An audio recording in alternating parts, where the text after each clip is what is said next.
Buenos días, buenas tardes, buenas noches. Bueno, entonces hoy día vamos a ver algo que es muy importante, que parece obvio, que parece que todos deberíamos saber, pero la experiencia nos dice que siempre hay dudas, ¿ya? Y que de hecho no alcancé a incorporarlo en el taller, porque obviamente no lo vimos, pero claro, algunos de ustedes me hicieron preguntas sobre ellas, que son las variables, por supuesto. Pero justamente quiero empezar con un ejemplo. eh, un ejemplo como para ir después, de acuerdo a ese ejemplo, eh, hablando un poco de cuáles son las características de las variables, ¿ya? Porque hay algo muy importante que no solamente es reconocer las variables, y aquí voy a poner un rato presentación, pero después lo cambio, y que es finalmente cómo se miden esas variables, ¿ya? Y eso tiene un nombre que asusta mucho, que se llama operacionalizar la variable. Me parece así como algo muy rimbombante, pero no es más que decir, explicar, describir bien cómo se mide la variable, ¿ya? Y eso es lo que uno trata de hacer en los artículos. Y aquí tenemos a dos grupos eh, que son los protagonistas de esta historia, ¿ya? Nuestro Antes, un mini repaso justamente para ver qué tipo de diseño se pueden hacer con los diferentes tipos de investigaciones. Y entonces ahí estoy justamente destacando de que en general los experimentales son siempre los diseños de los estudios explicativos, ¿ya? O mejor dicho, siempre un diseño, un tipo de estudio explicativo eh, puede incluir un trabajo experimental, pero ya uno correlacional no tiene mucho sentido, ni tampoco los descriptivos ni exploratorios. Entonces, en general, todos estos, si es una investigación descriptiva, es muy difícil que el diseño sea exploratorio, o sea, experimental, ¿ya? En general no se da. Eso. Y teniendo eso en cuenta, entonces, uno tiene aquí diferentes, en el fondo, variables que va a medir, ¿ya? En el exploratorio, generalmente, uno va a explorar esas variables, por primera vez las va a describir. En el descriptivo, ya seguramente uno va a caracterizar esas variables de forma un poco más precisa, profunda. En el correlacional voy a, como lo dice su nombre, correlacionar esas variables, o sea, ver si una variable aumenta cuando la otra también aumenta, o aumenta cuando la otra disminuye, pero no voy a tener claridad si una variable X es la que influye en la variable Y, o viceversa, ¿ya? Y en los explicativos, sí ahí voy a manipular las variables, no solamente medirlas, no solamente decir, ya, eh, estos son los hombres, estas son las mujeres, o este es el colegio tanto, este es el otro colegio, sino que asociado a eso voy a manipular algo. Y ese algo es justamente otra variable, ¿ya? Y entonces quería ocupar uno de los artículos que hemos estado usando, que hemos estado leyendo, que es este de Antonio Larraín, sobre las ideas de los estudiantes chilenos sobre la evolución.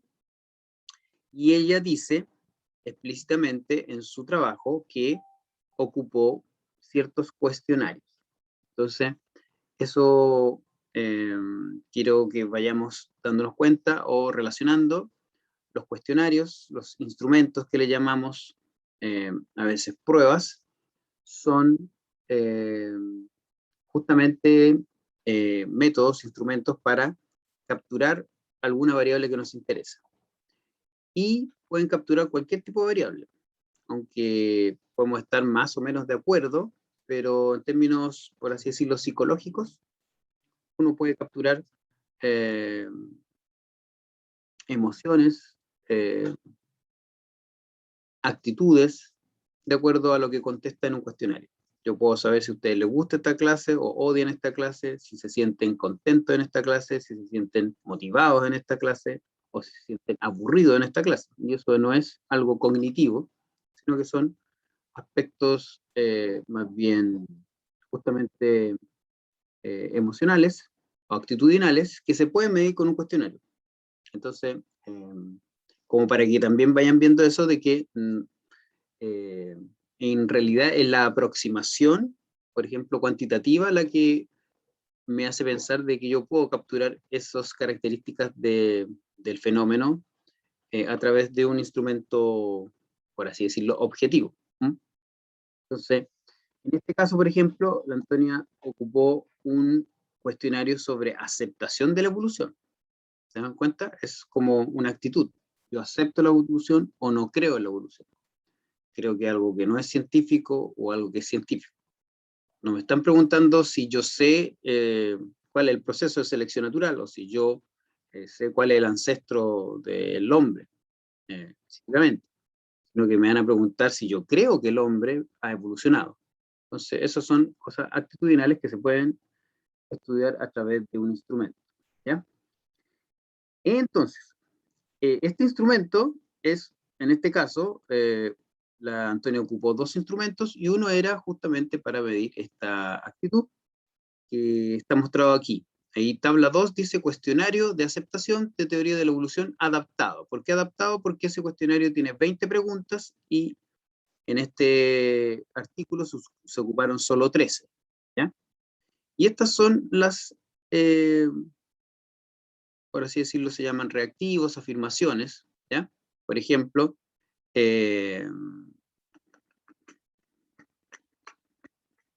no sé, pues esto. Creo que Dios creó a todos los seres vivos en la Tierra, de la Tierra.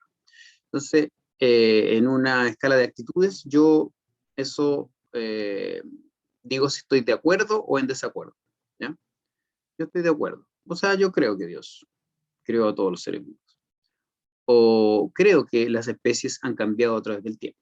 ¿Estoy de acuerdo o estoy en desacuerdo? ¿Ya?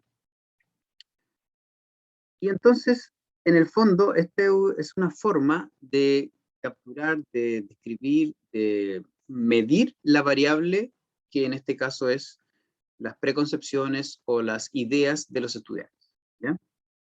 ¿Cómo se captura la variable idea de los estudiantes? Mediante la medición a través de un cuestionario. Es decir, la variable se operacionaliza. Y eso significa operacionalizar la variable. Yo tengo una variable, en este caso las ideas de los estudiantes, y de alguna forma busco un método, un camino por el cual yo puedo medirla, transformarla en dato numérico. ¿Ya? Entonces, en general, las variables se pueden definir conceptualmente o operacionalmente. Y aquí tengo un ejemplo, siempre lo doy, que es muy típico, que es la definición conceptual, por ejemplo, de la variable inteligencia emocional.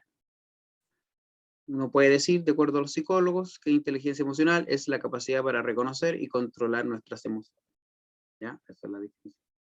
Pero si yo quiero justamente hacer un estudio cuantitativo sobre la inteligencia emocional, no sé, de los profesores de biología de Valparaíso, de alguna forma tengo que medir eso. Y entonces ahí, mi artículo o en mi tesis o reporte, tengo que entonces definir también operacionalmente cómo voy a entender, voy a medir esa variable. No solamente en términos de qué entiendo yo por ella, conceptualmente, sino que cómo la mido. Y por ejemplo aquí entonces la definición operacional, que constituye el procedimiento que permite medirla, en este caso va a ser justamente un test, un cuestionario, que se llama así, Emotional Intelligence Test. Y listo. Lo importante es saber, por ejemplo, qué característica tiene ese test. Y eso tengo que explicarlo bien. Y eso es entonces parte de la operacionalización. Por ejemplo, si digo que es una prueba de 70 ítems y que cada ítem tiene un valor de 1, entonces yo sé que finalmente el profesor que tenga la mayor inteligencia emocional es el que tiene valor 70. Y el que tiene peor será el que tiene valor 0. ¿Se entiende, no? Y eso tengo que dejarlo escrito en los métodos. Dígame, Eileen. ¿Qué hace que una prueba sea como válida? O sea, claro, los autores pueden hacer un test y aplicarlo, pero ¿qué tan válido es el test? O sea, cómo sabe el público? No sé, ¿qué tan válido? Uh-huh. Excelente pregunta. Impresionante pregunta. Si pudiera aquí hacer... ¿dónde puedo? Se me perdieron las reacciones. Reacciones. Excelente pregunta. Vamos a tener varias clases sobre cómo es que uno sabe que un instrumento es válido y confiable. Y ustedes, de hecho, van a tener que hacer un instrumento o rehacer o adaptar un instrumento y seguir algunos pasos, no todos, porque si no estaríamos todo el semestre solo en lo cuanti y no en lo quali. Pero van a tener algunos acercamientos de cómo son los pasos para generar un instrumento válido. Y ojo, porque en el rigor del rigor, eso debería ser uno siempre cuando hace un instrumento como una prueba. Así que estamos fritos los profes, siempre deberíamos hacer de alguna u otra forma un proceso de validación y un trabajo de verificación de la confiabilidad de nuestras pruebas. Lo que pasa es que igual es difícil, pues. Imagínense para cada prueba hacerlo. Pero por último, no sé, la prueba de nivel, la prueba estandarizada de, no sé, del colegio, donde miden todos, no sé, por lo menos las pruebas o los tests que son más como justamente amplios, siempre ya en un proceso de validación y de verificación de la confiabilidad. No sé, por ejemplo, la prueba, la PCU, la PTU, la como se llame, o la prueba que van a tener que dar ustedes también de formación de profesores, formación inicial. Todas esas tienen un proceso de validación más o menos grande. ¿Ya? Vamos a ver ahí algunas cosas. ¿Qué características tiene que tener un instrumento que es confiable y válido? ¿Ya? Y justamente aquí tengo una cita. ¿Lo enseñan en el ramo de la evaluación? ¿No está contando o no está preguntando? No está contando, Amanda. ¿Sí? ¿Enseñan eso en el ramo de evaluación? ¿O le faltó el signo? Ah, no está contando. Ah, qué bueno. Buena cosa. Son procesos parecidos, pero, o sea, la lógica es más o menos la misma, que uno pueda justamente tener un instrumento más o menos confiable para medir, en este caso, conocimiento, pero acá también pueden ser justamente en investigación actitudes y otras cosas. Y entonces, según Helmut Fischler, uno de los más importantes investigadores de didáctica de la ciencia, dice que lo más importante para hacer un estudio cuantitativo es tener una pregunta de investigación, tener el objetivo del estudio bien claro y definir operacionalmente las variables. ¿Se dan cuenta?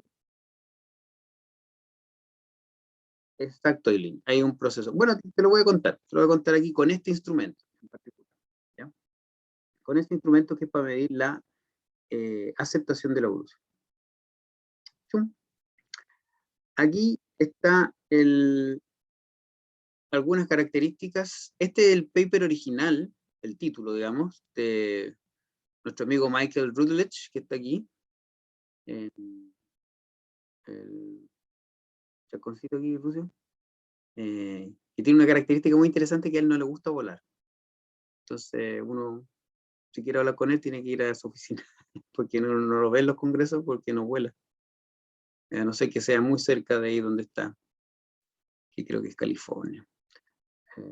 O no, por el centro, Atlanta, no sé, por ahí. Bueno, y él entonces desarrolló un instrumento para medir la aceptación de la teoría de la evolución. ¿Ya? Entonces, él lo describió y, bueno, obviamente también dio una definición conceptual. Dice: la aceptación de la teoría de la evolución implica las creencias y conocimientos que poseen los profesores o estudiantes, a quien se les aplique, sobre la validez y el estatus científico de la teoría. Eso vamos a entender como aceptación de la teoría de la evolución. Pero eso él finalmente lo transformó en 20 ítems. Y esos 20 ítems tienen una estructura también, como les decía yo, de una escala Likert, donde uno va desde más de acuerdo, súper de acuerdo, más o menos de acuerdo, ni acuerdo ni desacuerdo, en desacuerdo y muy en desacuerdo. Entonces son como 5 niveles de acuerdo y en este caso de aceptación. ¿Ya? Y él definió esto en términos así, metodológicos con 6 diferentes aspectos que están aquí en esta tablita. Según él, incluyó entonces estos diferentes ítems relacionados con la edad de la Tierra, el punto de vista de la comunidad científica sobre la evolución humana, evidencias de la evolución, etc. ¿Ya? Y, aquí tenemos todos los ítems, aquí están los 20 ítems. ¿Ya? Y entonces, acá tenemos la escala Likert, como les decía yo cómo era, muy de acuerdo, no estoy seguro, en desacuerdo y muy desacuerdo. Y acá están los diferentes ítems. La evolución es una teoría científica válida. ¿Ven?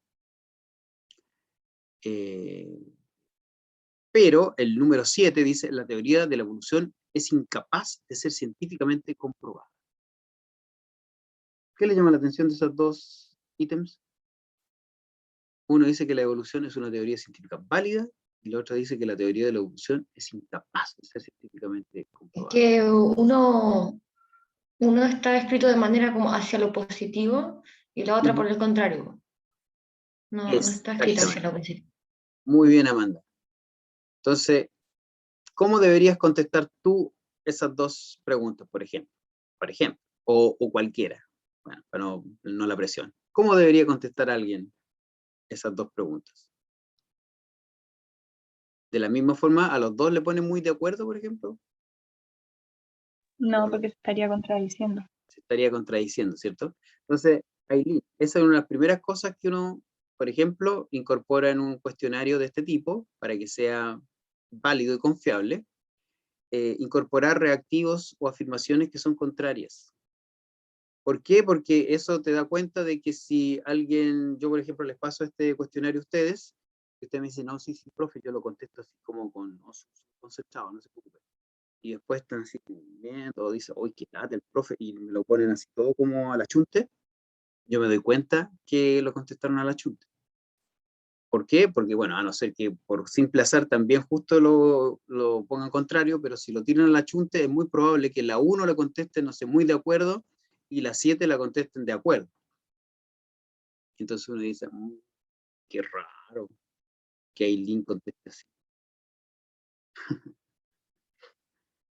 Entonces uno dice, ya, esto anda mal, y eso entonces es una característica positiva del cuestionario. Entonces, muchas veces uno debería incluir reactivos afirmativos y reactivos negativos del mismo tema. ¿Ya? Eso como para que vayamos incorporando algunas características de lo que es válido y confiable. Bueno, y entonces como son 20 preguntas, y esto uno lo puede catalogar de 1 a 5, por ejemplo, y decir, la evolución es una teoría científicamente válida, si estoy muy de acuerdo lo pongo 5, para decir que el valor más alto va a ser de aceptación total, y el valor menor, aquí le pondría 1, muy en desacuerdo. Entonces, ojo porque las que son entonces al revés, las preguntas son al revés, tengo que catalogarlos al revés también.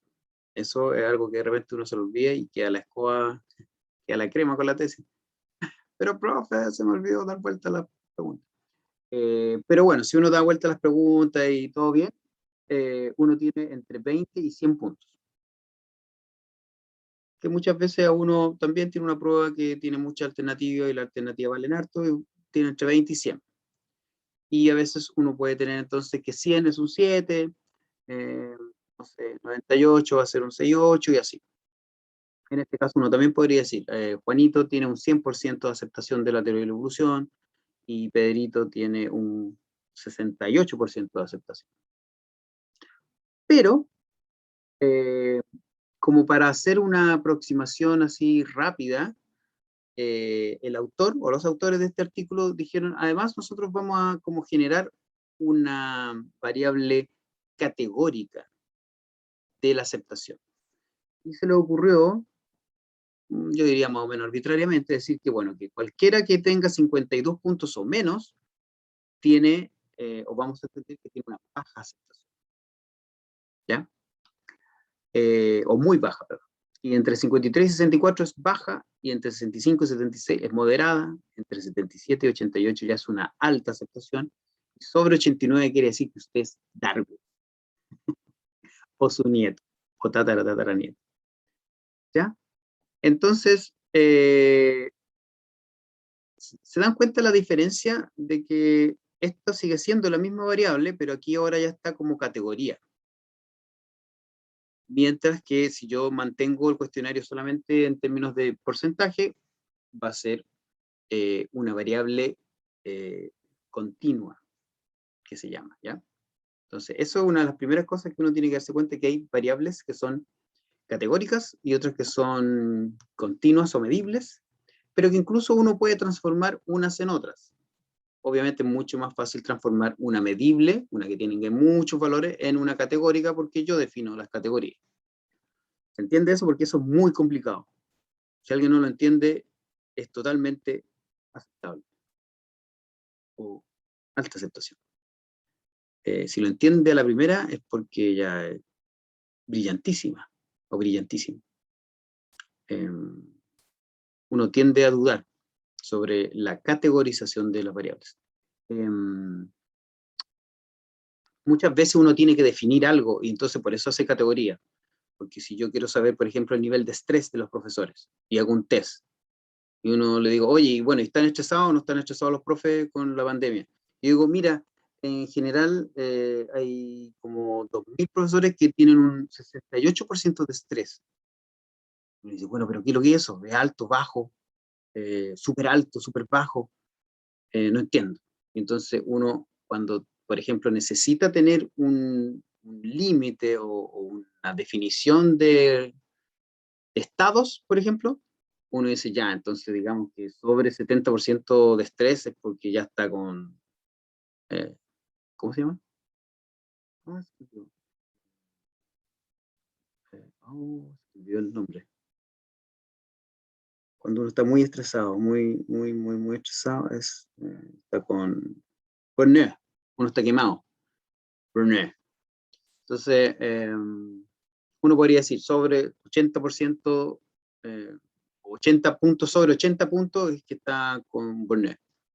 Entonces, por eso una variable continua que tiene muchos valores la puede o la debe pasar a categorías para poder definir. Ya, esto sí es bueno, esto es malo, esto es muy, no sé qué, esto es muy bajo.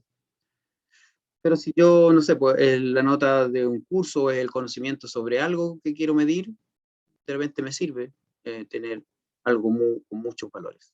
¿Ya?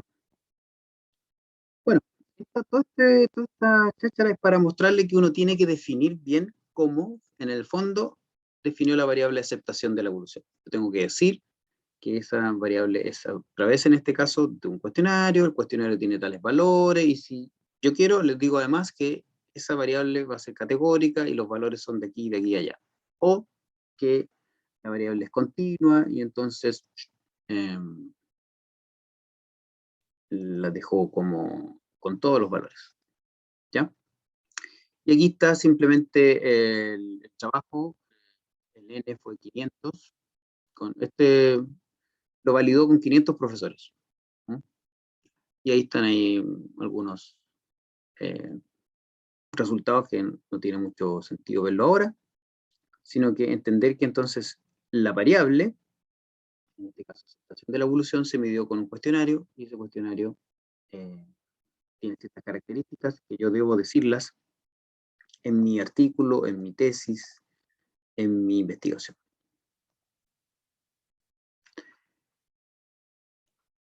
Eso. Y entonces,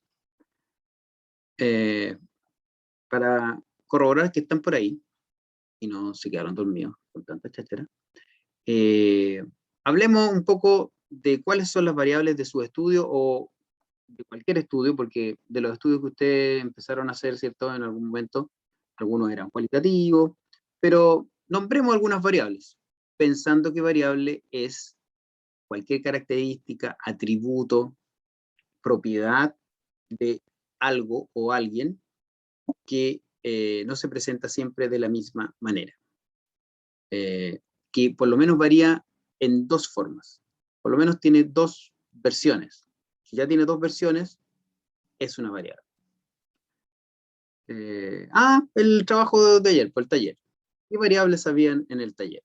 En el artículo del taller. Nivel socioeconómico y sexo. Y el nivel de alfabetización. Económico. ¿Y esta cómo era?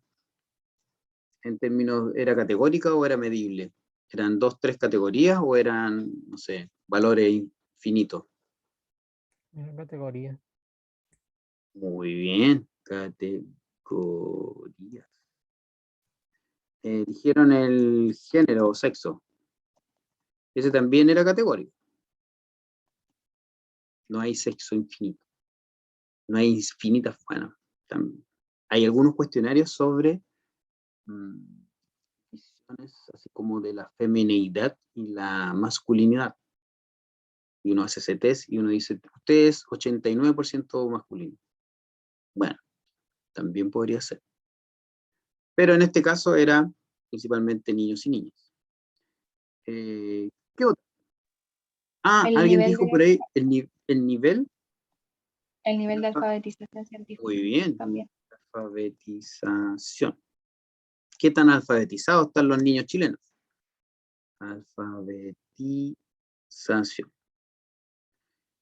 ¿Y alguna más? ¿Alguna otra variable?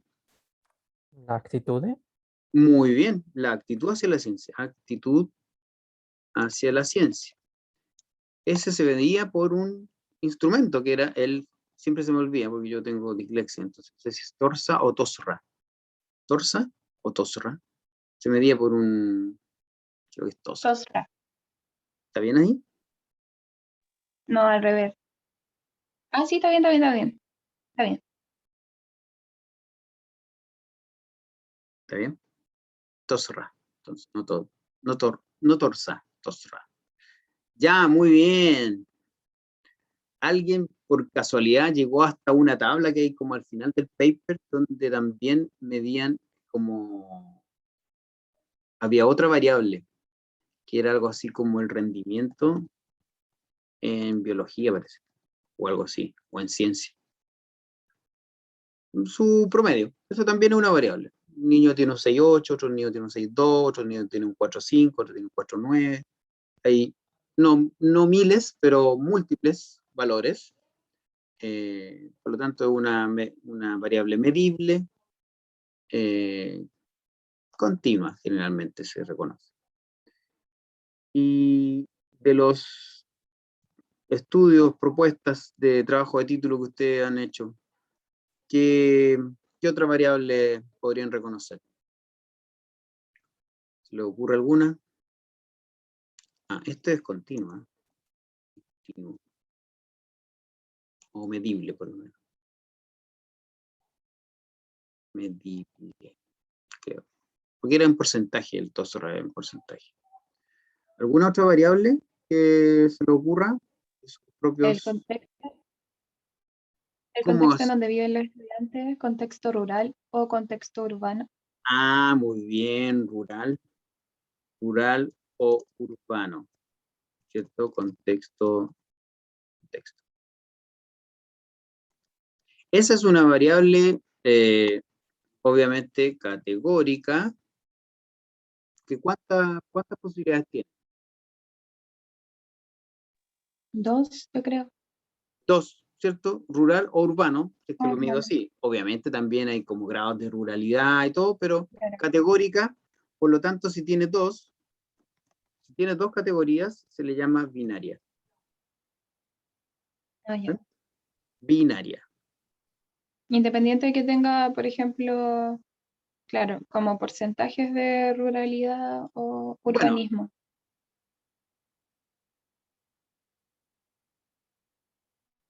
No lo escucho.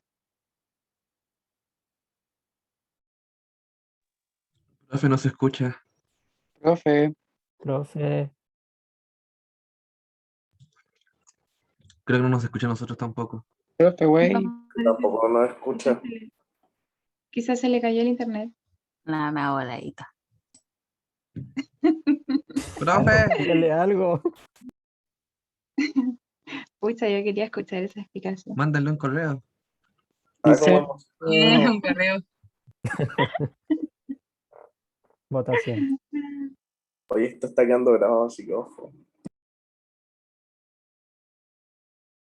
No, no se escucha, profe. Como que está muy lento. ¿Es mi idea? Y quizás se le estaba cayendo el internet. No sé por Sí, qué. pues, Debería. Ahí Ahí sí. volvió. ¿Me escuchan? Está volviendo. Sí, no sé por qué a mí el Zoom de repente se me baja el volumen total. Totalmente sin volumen me deja. Igual yo escucho bajito. se escucha abajo, profe. Sí, ¿Bajo? profe. Muy bajito. Entonces voy a gritar. No sé qué pasará. Perdón. Su grito no funcionó. ¿No? No mucho. Sí, Sigue escuchando escuchando muy bajo, bajo. profe. Se cortó el grito. Como entrecortado también. Profe, vuelva. Me quedé pegado. ¿Aló? ¿Me escuchan ahora, no? ¿Me escuchan? Bajito. Sí, Y como bajito. entrecortado. Bajito. Muy bajo, profe. Ya, me voy a quedar sin cara. Ahí se está escuchando más. ¿Me escucho más? Creo. Sí, ahora sí. Yo tengo un problema, claro, no ocupo audífonos porque cuando ocupaba audífonos con Ahora Meet está. no tenía problema. Con Meet no tengo problema y usaba audífonos, pero cuando me cambié a Zoom tampoco me deja hablar. Lo siento. ¿Aló? ¿Me escuchan ahora? ¿No? ¿Me Igual escuchan? se Muy escucha. Según yo. Se escucha bajito, profe. ¿En serio? ¿Qué puedo hacer? Y si vuelve a entrar a la sesión, Se supone que... A ver. Si vuelvo a mirar acá cómo está el volumen. Audio. Supone que está a todo, ahora sí. A todo. Escucha, profe, disculpe, pero se le escucha bajito. ¿No me escucho nada? Como que Escucho sí, ¿no? como que sí, no. Y que tendría que dejar a alguien a cargo para salir y volver, pues, ¿no? Ahora ahí se sí se escucha escucha mejor. mejor. ¿Aló, aló? Sí, ahora Sí. sí. ¿Sí? Qué ¿Aló? Sí. extraño. Que le faltaba un poco. ¿Aló? Sí, sí, sí, sí. Sí, sí. Igual me puedo quedar aquí como con el ADN, por si acaso. Pero me escuchan, ¿o no? Sí, Sí, ahora profe. sí se escucha ¿Dónde es bien. esa foto, por cierto? ¿Ah? ¿Dónde está ese ADN? Ese ADN está en un museo en Estados Unidos. El original de Watson y Crick. Wow. ¡Wow! Sí. Yo pensé que era como el meme donde estaban las burbujas. No es No, el espérame, mismo. mira, profe. No es el mismo. Ya, pucha, perdón por la interrupción. Espero que me estén escuchando. Y parece que Aileen había dicho como el tipo de establecimiento, ¿o no? Sí. Privado y público, por ejemplo. ¿Y subvencionado ya no existe? Queremos que no exista, pero todavía existe. Privado. Porque en el fondo también esos son privados, entonces se llaman particular pagado, particular subvencionado y público o municipal. ¿Sí? Ya. Eso en rigor. Bueno, también hay otras cosas por ahí entre medio. No sé si alguien más había escrito algo más en el chat, pero eso era lo único que había visto. Hagamos la lista. Vania dijo que hagamos la lista. Oh, no había visto eso. Eso fue, me llegó. Ya, algún fuerte, sí. Yo pensé que le gustaba la clase de Vania. Ya, pues.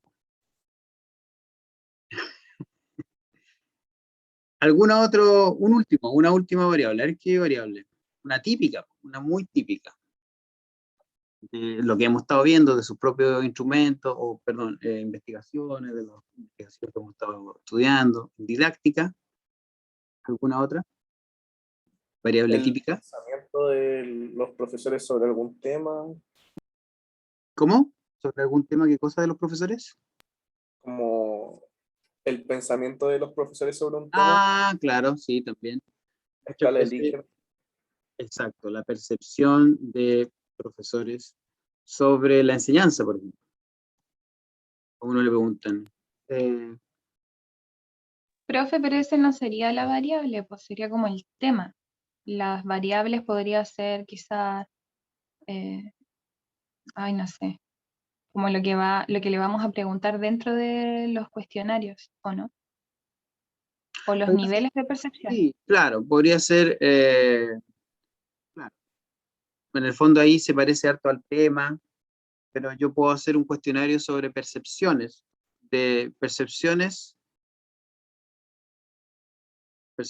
sobre la enseñanza de la biología. Y ahí está más o menos definida la... No, no es quali, ID, porque yo voy a hacer un cuestionario para eso. Las percepciones yo también las puedo decir yo. Usted en general hace laboratorios de biología y el profesor me va a decir no, o me va a decir, yo le pongo realizar prácticos de laboratorio con los estudiantes, no sé, favorece la comprensión de la biología. Y él está muy de acuerdo. Usted le pone, en general, yo, o usted, o no sé, en general es bueno evaluar o saber las preconcepciones de los estudiantes. Muy en desacuerdo. Y así, entonces, yo puedo con un cuestionario ver la percepción o la visión del profesor sobre la enseñanza de la biología. Entonces, Sería cuántico. diría Juanti, lo que tú tienes razón Pero es que descriptivo. el tema puede ser también cuál, y yo también puedo investigar las percepciones de 4 profesores y entrevistarlos y a lo mejor mirar sus clases. Excelente, Ana Josefa, muy bien. Podría ser el nivel del PCK, nivel de PCK o CPC sobre genética de los profesores. Yo también puedo hacer un cuestionario sobre CPC y saber o investigar cuánto saben. ¿Ya? La última, que es muy, muy típica, es, por ejemplo, tipo de estrategia de enseñanza. Enseñanza. Cuando ustedes me dicen que quieren hacer un estudio porque quieren saber si los TICs son buenos, o si la argumentación sirve, o si el uso de modelos sirve para enseñar no sé qué, generalmente uno podría hacer un estudio experimental, entonces a un curso enseñarle genética así con el libro y con un PPT, y al otro curso enseñarle con un software, o al otro curso enseñarle con argumentación.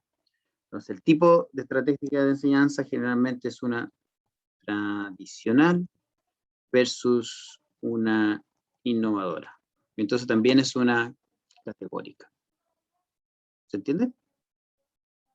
Eso también es una típica variable categórica en un estudio cuantitativo de didáctica de la biología. Eso en general. Muy bien. Excelente participación. En general, en términos de funciones, bueno, aquí vamos a ir terminando solamente para ir como cerrando.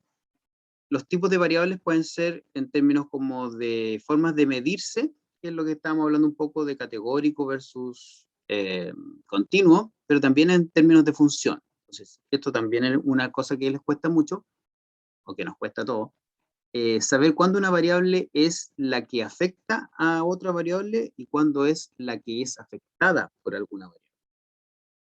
¿Se entiende? En el caso recién del taller que ustedes leyeron y contestaron, ¿qué variable se supone o cree Marianela y la otra autora, cree que afecta a otra variable? El nivel socioeconómico y el sexo creen que afecta al nivel de alfabetización científica. Excelente respuesta. Y por lo tanto, el nivel socioeconómico y el sexo, en este caso, son las variables independientes. Independientes. Es cualquier característica, rasgo que se antecede, que se supone que es causa o insumo para que pase algo.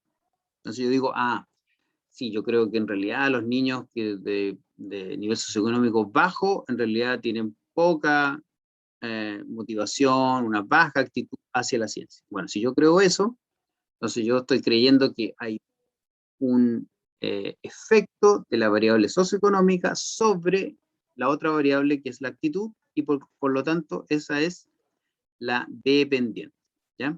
La actitud y la alfabetización científica en este caso son las dependientes, porque son las que reciben el efecto, son el resultado, o varían y son el producto de la otra, ¿ya?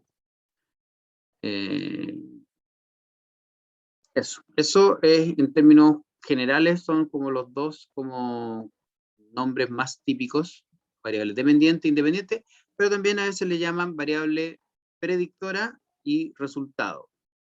Esto está en inglés, lo siento mucho, pero es que es un pedacito del libro, de un libro muy bueno que yo siempre uso, y que les podría dar un par de capítulos para que lo tengan, que es un libro de Dandy Field, pero aquí dice, la independiente, o la dependiente, o la predictora y la resultado. ¿Ya? Son más o menos lo mismo dependiendo de autores, de visiones.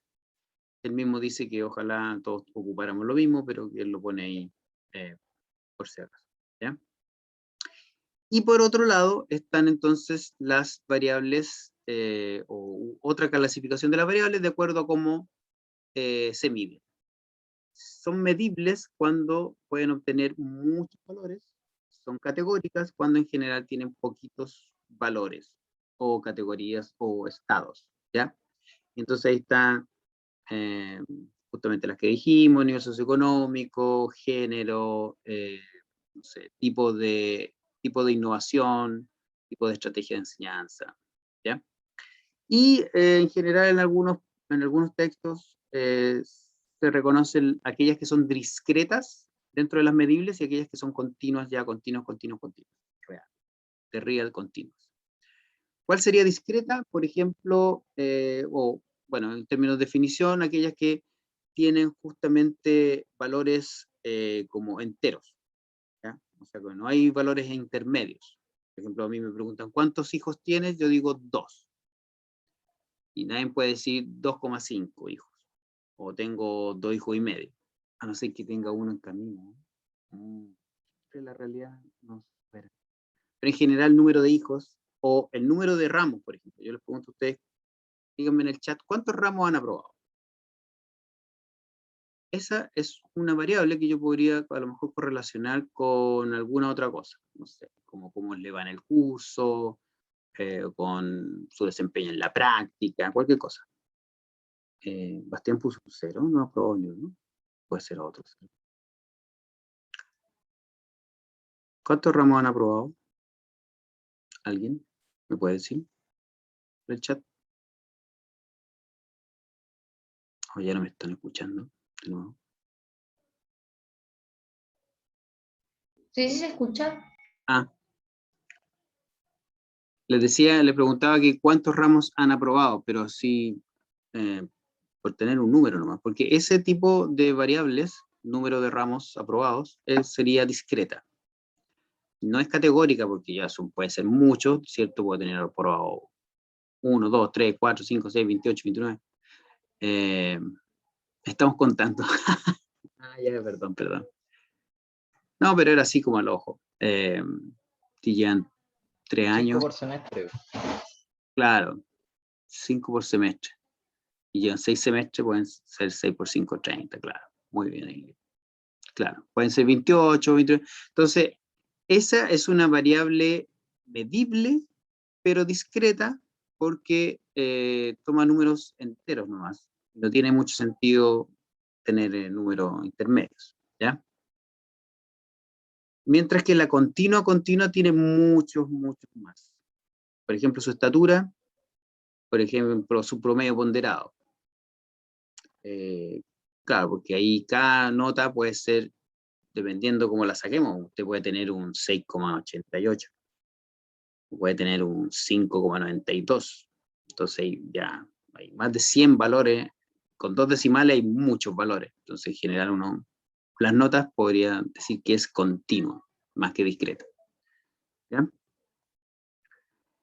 Eso. Entonces la presión sanguínea, el peso, la PSU, en general son continuas, porque claro, la PSU o la PTU o cualquier estandarizada muchas veces va de 0 o de 200, 300 a 800 valores.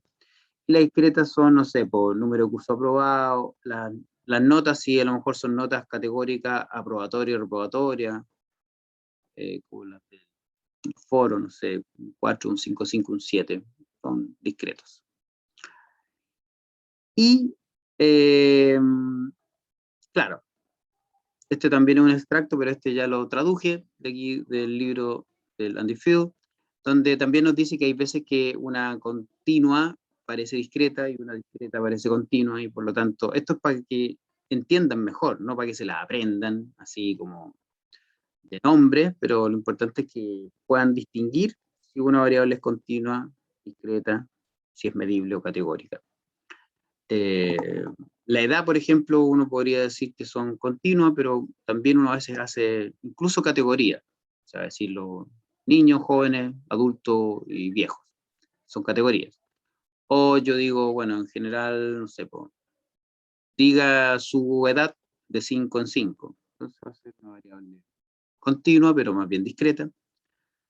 Y por otro lado está este ejemplo que dan ahí, que claro, igual, lo mismo que yo digo, tengo 2 hijos, o alguien tiene 4 hijos, y uno puede decir, oye, en promedio, hace 20 años la gente tenía 3,8 hijos, y hoy en día tiene 1,6.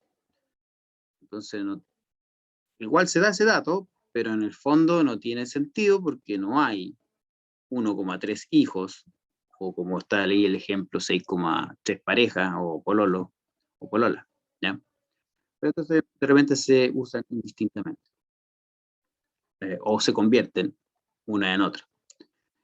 Y las variables categóricas nominales, ordinales y binarias también, una variable continua o medible también se puede convertir en una de estas variables categóricas, ¿ya? Por ejemplo, una variable binaria, la que le acabamos de decir, género, vivo o muerto, enfermo o sano, vive en la quinta región o no vive en la quinta región. Todas esas son variables binarias que solamente tienen 2 valores. Y, por ejemplo, el nivel socioeconómico,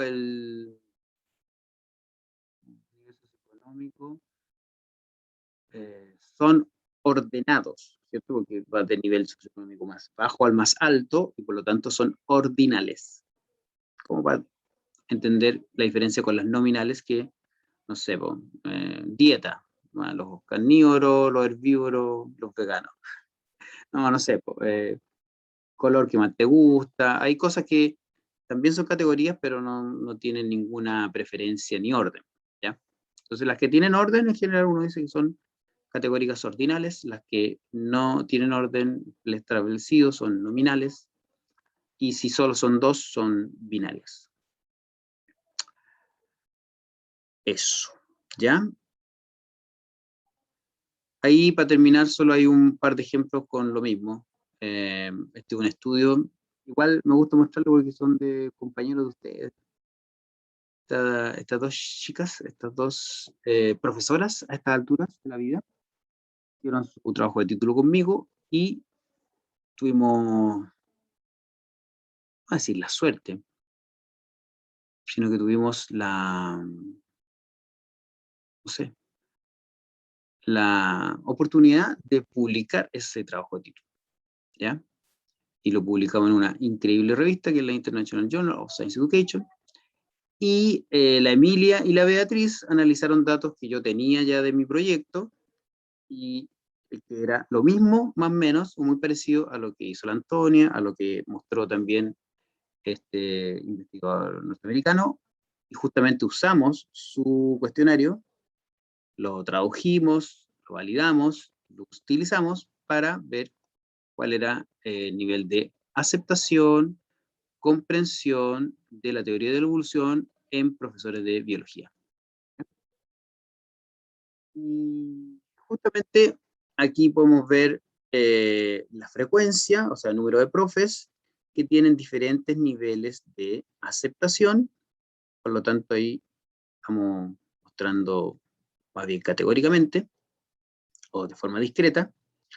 Y también el score en términos de la frecuencia, el número de profesores que tienen cierto nivel de conocimiento sobre selección natural. ¿Ven? Y esto era para responder el objetivo 1, que era identificar el impacto del programa de capacitación o de desarrollo profesional sobre estas dos variables. Entonces nosotros, si ese era nuestro objetivo, teníamos que hacer los test antes del trabajo de capacitación o del curso y después. Entonces hay un pre y hay un post, hay un pre y hay un post. De mirar los gráficos, ¿qué les parece? ¿Mejoraron? ¿Cambiaron? Mejoraron harto. También ¿Ah? buenos los gráficos. También buenos los gráficos. Chamullamos harto. Sí, pues. Igual, por ejemplo, uno puede ver que el nivel de aceptación en general era alto. Que había, no sé, bueno, aquí finalmente eran como 30 profesores. Imagínense, la mitad de los profesores o más tenía una aceptación sobre 80, un 80% o 80 puntos. Pero así todo, bueno, igual había unos que tenían entre 70 y 80, 60 y 70, 50, y había una o un profesor que en realidad no creía en la evolución. Y después en el post-test, o sea, claro, casi todos tenían sobre el 80%. Un cambio importante.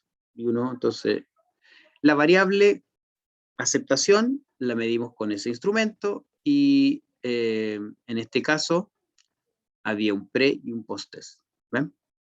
Y la variable conocimiento también mejoró mucho, el conocimiento desde menos 10 a más 20.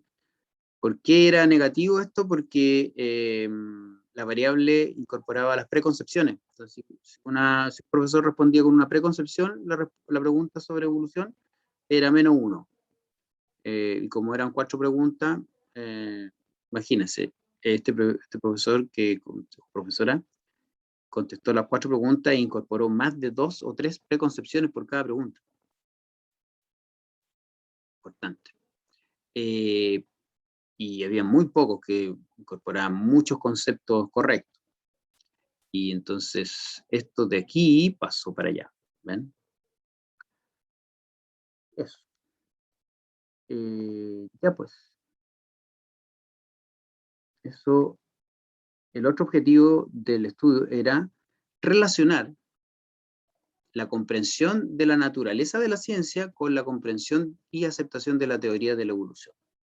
Entonces ahí uno lo que hace son relaciones entre las diferentes variables. ¿Ven? Entonces uno pone una tablita con las diferentes variables, post-test, diferencia entre pre y post, este de conocimiento. El ACON es conocimiento, ese también. Y aquí está el mate que yo les he estado describiendo de aceptación. Entonces ahí uno ve la relación entre una variable y otra. Entonces, en este estudio se quiso ver si había una eficiencia en el trabajo profesional, pre y post, y por otro lado, relación entre variables. Entonces este era un estudio que era de más de un tipo, ¿no?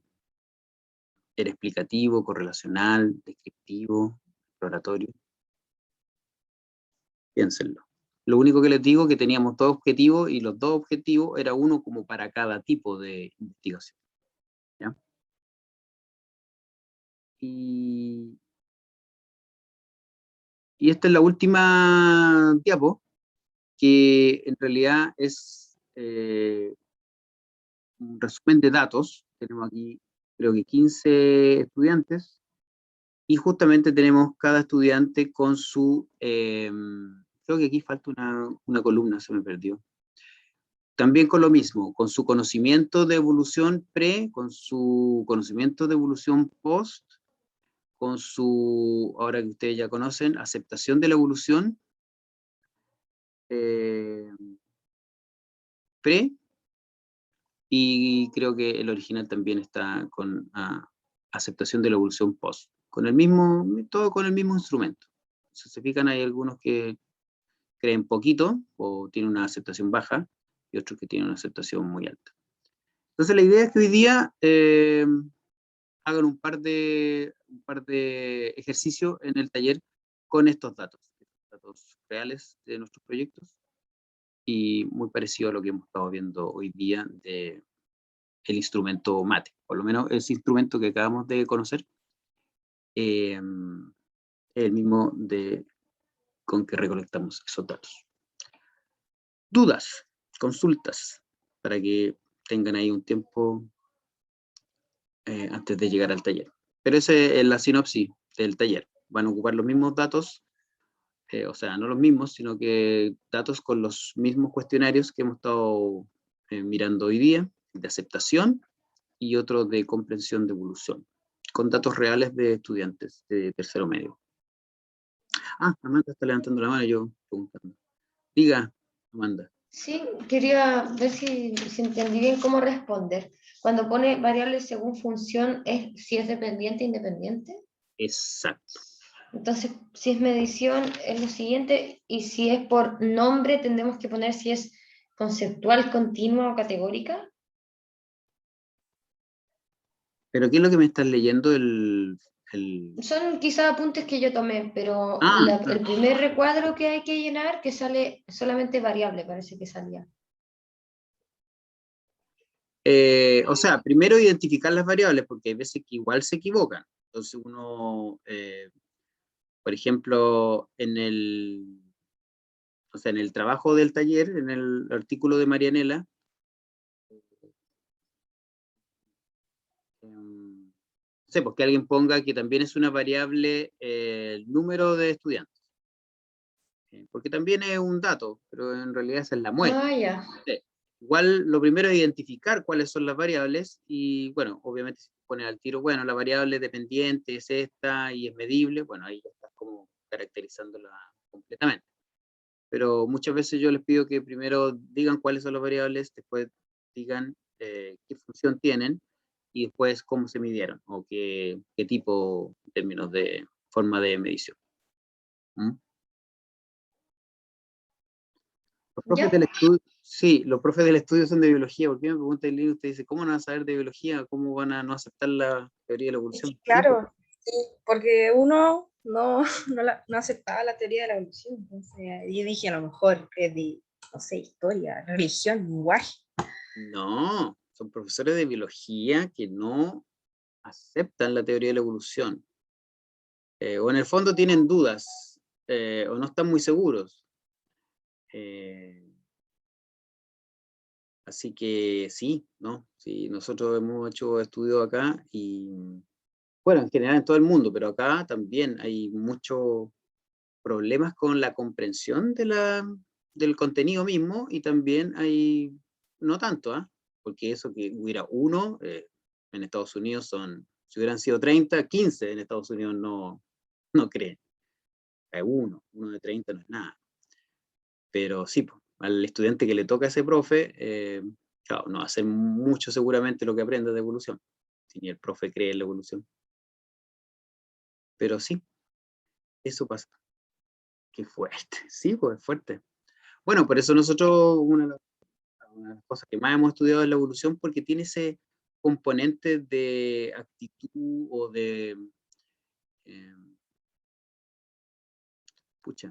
bueno, tiene un poco componente de autoeficacia también, en términos de que el profe también se siente como inseguro, como él no sabe mucho, también se siente inseguro y tiene una parte como religiosa importante. No es como sistema nervioso, sistema digestivo.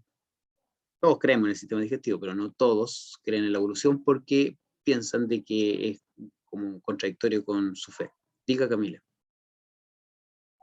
Que creo, no quiero ser como pesada, ni que suene demasiado a cuestionamiento, pero creo también que es una generalización cuando relacionamos el nivel de aceptación sobre la teoría de la evolución y el nivel de educación que pueden entregar las y los profesores. Entonces creo que en ese sentido deberíamos quizás investigar si es que efectivamente hay una relación en la baja aceptación de la teoría de la evolución con la baja calidad de educación sobre evolución que esos profesores y profesoras pueden entregar. Eso quería decir. Tienes toda la razón. Son dos variables diferentes. Pero claro, nosotros acá no hemos hecho esa relación. Afuera sí se ha hecho esa relación. Y claro, un profesor tendría que desdoblarse bastante como para él no aceptar la teoría de la evolución, pero sí entenderla y enseñarla bien. En general es más o menos difícil, pero a nosotros nos ha pasado con estudiantes, que estudiantes al final de, no sé, pues de las 4 o 5 clases, si al principio ellos creían en Dios y, digamos, su fe, pero decían que no creían en la evolución por su fe, al final de la clase nos dicen, no, si ahora yo creo y entiendo la evolución y me doy cuenta que no tiene mucho que ver en realidad con que yo crea en Dios. Y eso ha sido súper bonito.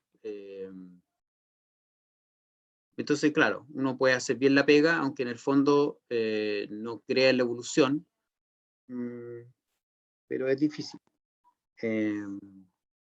O sea, en el fondo igual uno no estamos creyendo, o sea, no estamos diciendo que crean así como dogmáticamente, pues, sino que crean en el estatus de conocimiento científico de la evolución. O sea, yo también creo en Dios, yo soy católico, y yo creo que Dios está detrás de todo eso, pero el mecanismo es selección natural. Claro, yo creo que ahí va la diferencia. Pero claro, una cosa sobre- es eso y otra cosa es decir que finalmente, como yo no creo y no entiendo mucho, y en el fondo yo dejo de hacer clases de evolución. Claro, sí, pues, O eso tengo sería- problemas, o, claro, no yo, pero yo también conozco finalmente profes que trabajan con nosotros que han tenido problemas en su colegio para enseñar evolución. Entonces, claro, no son muchos ejemplos, no es Estados Unidos, ni Turquía, ni otros países, pero por ahí, claro, en ciertos contextos escolares se da. Y bueno, eso. Ya pues, si no hay otra duda, cortamos la grabación.